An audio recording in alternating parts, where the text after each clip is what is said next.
You know, what makes a good promoter is almost the same answer. You know, it's passion. If you've got somebody that understands the music of the artist, then they're going to understand the customer who's going to come to the artist, come out to the artist. You know, so they're going to understand the venue that should be selected. They're going to be understanding, you know, when are we going to have this as a standing, seated, how are we going to put this together, when we're going to do it. They're going to understand the cause and effect of, if we put the artist into this venue now, what do you think about that we put them on this festival next time, and then we'll be able to go here, or we'll be able to package them with somebody. A good promoter is a partner in what you're doing with an artist. And I think, you know, again, there are promoters where it's a mechanical process. It's all about the business. They don't even really listen to music. You know, there's many of them, and we're not going to name them, but there are people that the business of music is that. It's not music. And to my mind, the great promoters are always the people who've got the same passion to develop the talent. As both a manager and as a promoter, what do you think are some of sort of the basic ways that say a starting out or a mid-level artist can get your attention? They can have 14 agents call me.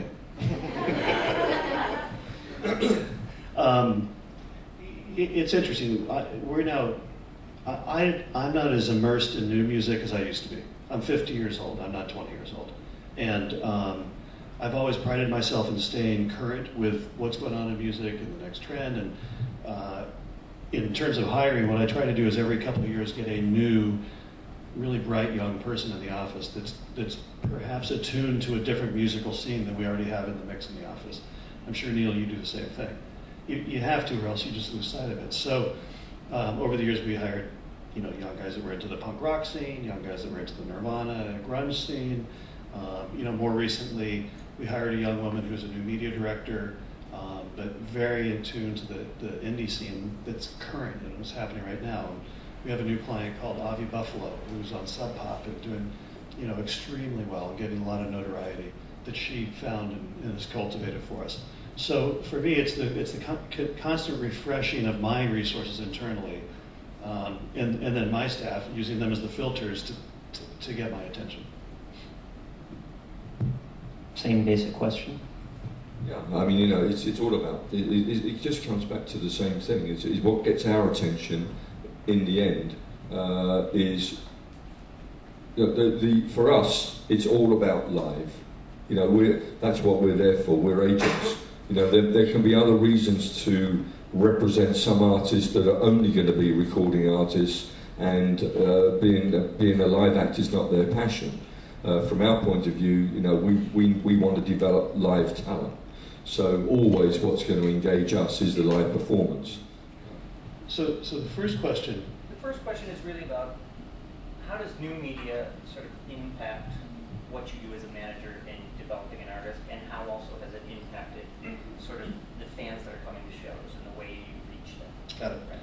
Okay, so on the new media side, my experience is that the internet is our radio station today. That where traditional terrestrial radio used to be the dominant player, we now count on the sense of discovery and the sharing in order to get a career started for anybody. And a great example of it is the song "I'm Yours." You know, Jason's song had something like 100 million plays and 100 million views and all that sort of stuff. At the point that it actually really blew up, and leading into it, it had been one of the most file-shared songs for the last year or two prior to its release. And so what we saw was there was a huge ramp up, there was huge interest, and we could put sort of some fuel on the fire to blow it up even bigger. We figured, philosophically, our thought process has been for years that whoever wants to listen to the music, wherever they want to listen to it, whenever they want to listen to it, we want it to be there. And so we've tried to always rush out and be with whatever next is coming. And we look at the metrics, and we try to figure out how to influence them, and how to introduce them, and how to take advantage of like-minded fans and get them to pay attention for a minute or two to whatever artist we may be managing or promoting or whatnot. In the second question. The second question was, so you have a young artist, and you have kind of an idea of what markets and how you want, how, let's say you're putting a tour together, let's say. How do you bring that new media mix in? When you bring in someone like Neil or one of his people, what's the strategy behind sort of building a national awareness, let's say, for a young artist? Well, it's interesting. What I'm actually finding more, particularly with a new artist, is we need to find a home base or a home region to start from. And not unlike China, which is a huge country that, with all these people in all these different regions with different regional tastes, so is the United States. So, so is Europe for that matter. Something that works in the UK doesn't work a 2-hour train ride away in France, and vice versa. So what we look for is where can this music work in a regional way? Let's build a regional following and do everything to reinforce that, and then build out from there. Doing the national top-down is very resource-heavy and often difficult. And Neil, you've got so much experience around the globe and opening all these different offices. Why is Asia attractive to you? What are the pros and cons of starting to do business or doing business in this region?